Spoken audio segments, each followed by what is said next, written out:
அவர்கள் சுய லாபத்திற்காக நம்முடைய நாசகர திட்டமான சிப்காட்டை இங்கு நிறுவ முயற்சிக்கிறார்கள்.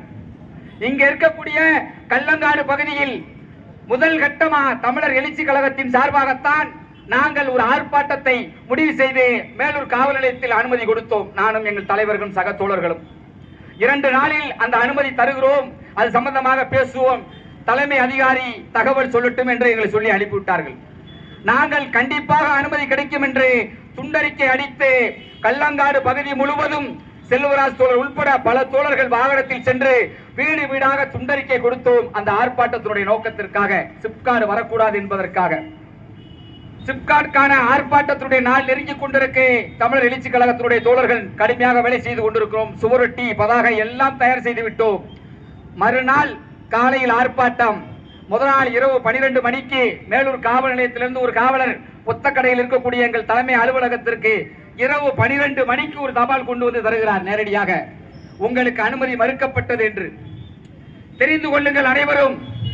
12 மணிக்கு அனுமதி மறுப்பு கடிதத்தை ஒரு காவலர் ஒத்தக்கடை எங்கள் தலைமை அலுவலகத்தில் வந்து கொடுக்கிறார் என்று சொன்னால், இந்த ஆர்ப்பாட்டம் வாயிலாக இந்த சிப்காடு ஒரு பெரிய போராட்ட எழுச்சியாக மாறிவிடக் கூடாது, இந்த பொது சமூகம் இந்த தமிழ் சமூகத்திற்கு ஒரு எழுச்சி வந்துவிடக் கூடாது என்பதற்காக இந்த தமிழக அரசு திட்டமிட்டு அடக்குமுறை கருவி காவல்துறையை பயன்படுத்தி இரவு 12 மணிக்கு அந்த மறுப்பு கடிதத்தை தருகிறார்கள். என்ன நாங்க கேட்கிறோம்? எங்களுடைய வாழ்வாதார பூமியை நாங்கள் வாழ்ந்து கொண்டிருக்கிறோம், அதை பறித்து எங்களிடமிருந்து வாழ்வாதார உரிமையை பறிக்க வேண்டிய தேவை என்ன இருக்கு? கல்லங்காடை சுற்றி இருக்கக்கூடிய 200க்கும் மேற்பட்ட இடங்களை ஆய்வு செய்திருக்கிறார். நான் கேட்கிறேன் இந்த தமிழக அரசுக்கு, அங்க இருக்கக்கூடிய தொன்மையான வரலாற்று எச்சங்களையும் அங்க இருக்கக்கூடிய வாழ்வியல் மனிதர்களையும் அங்க இருக்கக்கூடிய பல்லுயிர் உயிர்களையும் என்றாவது ஆய்வு செய்திருக்கிறாயா? புள்ளி மான்களும் குட்டையில் வாழும் மீனும் ஆடு கோழியும் மாடும் அனைத்தும் அங்கே வாழ்ந்து கொண்டிருக்கிறது. நிலப்பரப்பில் வாயில்லா ஜீவன்களும் வாய் பேசக்கூடிய மனிதர்களும் குறைந்தபட்சம் எங்களுக்கு இருப்பதை வைத்து நாங்கள் நிறைவாக வாழ்ந்து கொண்டிருக்கிறோம். சிப்காட் திட்டம் வந்துவிட்டால் என்ன நடக்கும் என்பதை அனைவரும் இங்கே செய்தியாக சொல்லியிருக்கிறார்கள், கேட்டறிந்திருக்கிறோம். நாங்கள் என்ன சொல்றோம்? இங்க இருக்கக்கூடிய இந்த தமிழ் மக்கள் இந்த சமூகத்திற்கு என்ன நீ தமிழக அரசு செஞ்சிட்ட?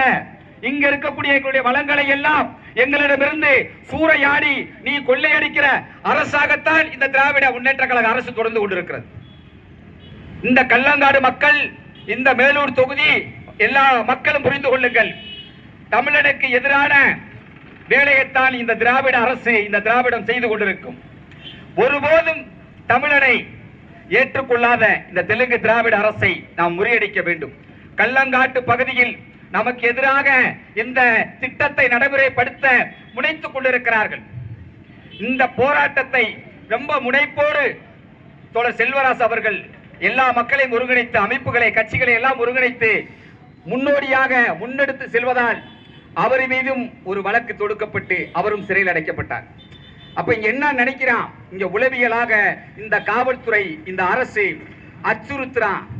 செல்வராஜ் போன்றவர்கள் தான் முன்னெடுக்கிறார்கள். அவர்கள் சிறையில் அடைத்து விட்டால் இந்த போராட்டம் நீர்த்து போகும் என நினைக்கிறார்கள். நாங்கள் அவரையும் வெளியில் கொண்டு வந்து இந்த ஆர்ப்பாட்டத்தை நடத்தி கொண்டிருக்கிறோம் என்றால் எங்கள் முயற்சியை ஒருபோதும் யாராலும் தடுத்து விட முடியாது.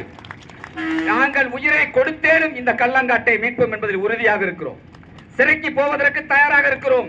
இந்த காவல்துறையை நான் கேட்டுக்கொள்கிறேன், எங்களை சிறையில் அடைத்து எங்களுக்கு சோறு போட்டு 3 நேரம் எங்களை பாதுகாக்க உண்ட சிறையில் முதல் இடம் இருக்கிறதா? காவல் நிலையத்தில் சமீபத்தில் நாங்கள் ஒரு போராட்டத்திற்கு சிறைக்கு போனோம். மத்திய சிறை மதுரையில் இடம் இல்லைன்னு சொல்லிட்டான். எங்களை திண்டுக்கல் சப்ஜெக்ட்ல ஒண்டி வச்சிருந்தான். இதுதான காவல்துறை? தொடர்ச்சியா இங்க இருக்கக்கூடிய காவல்துறையும் அரசும் இந்த மக்களுக்கு எதிராகத்தான் இருக்கான். குறிப்பா இந்த தமிழ் சமூகத்துக்கு எதிராக இருக்கான். இந்த கல்லங்காட்டில் இருக்கக்கூடிய ஒரு புல்லை கூட நீ புடுங்க முடியாதுன்னு சொல்லிக்கிட்டு இருக்கான். இதே நேரத்தில் ஜேசிபி இயந்திரம் அங்க வேலை செஞ்சுக்கிட்டு இருக்கான். என்ன காரணம் தெரியுமா?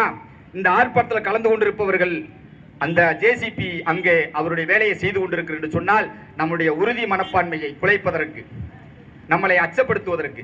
நீங்கள் யாரும் ஒருபோதும் தன்னம்பிக்கை தளரவிடாதீர்கள்.